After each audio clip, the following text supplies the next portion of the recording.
Alright, let's dive into the Apple Watch Series 10, the watch everyone's been waiting for. Is it the massive redesign that was rumored? Or just another Apple upgrade? Spoiler alert, it's thinner, lighter, and packs a bigger screen with a few intriguing new features, like a redesigned speaker for media playback, an advanced 1 Hz LTPO3 display that lets the always-on display shine without draining battery, and even a new water temperature sensor. There's also faster charging, so in just 30 minutes, you're back up to 65%. And with watchOS 11, we get new health tools, energy tracking, sleep apnea detection, and more. But here's the real question. Does this 10th generation model live up to the hype? Stick around, because we're about to find out if this is the Apple Watch upgrade you've been waiting for, or if you should hold off just a bit longer.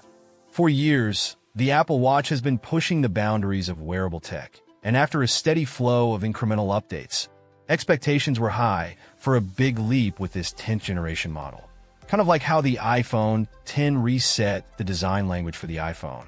So, naturally, when Apple announced Series 10, many of us thought, is this it? Is this the big redesign? Well, I've been using the Series 10 for a week now, and here's the scoop. Apple did make changes, but it's definitely another incremental update. Let's start with the physical changes. The Series 10 is thinner and lighter than before. 10% thinner and 10% lighter for the aluminum version.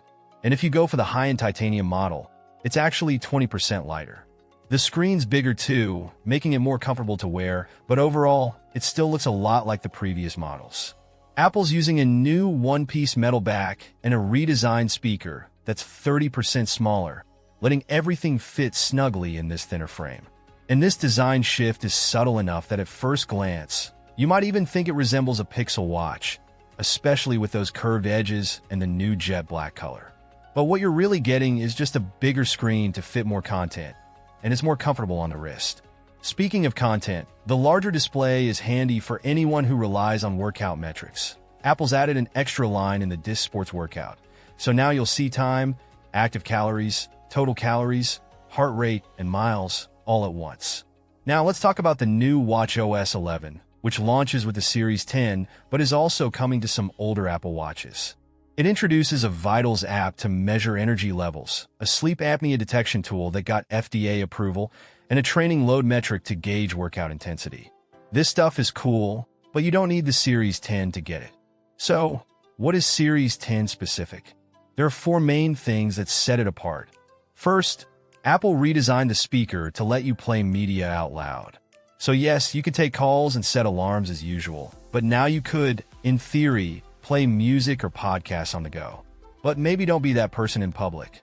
Second, it has an updated LTPO3 display, which means it can lower down to 1 Hz, keeping the second hand visible on the always-on display without killing battery life. Plus, it has slightly improved off-angle viewing, making it easier to check the time subtly. Third on the list, we have the all-new water temperature sensor, a feature that might just be Apple's quiet nod to divers and water sport enthusiasts.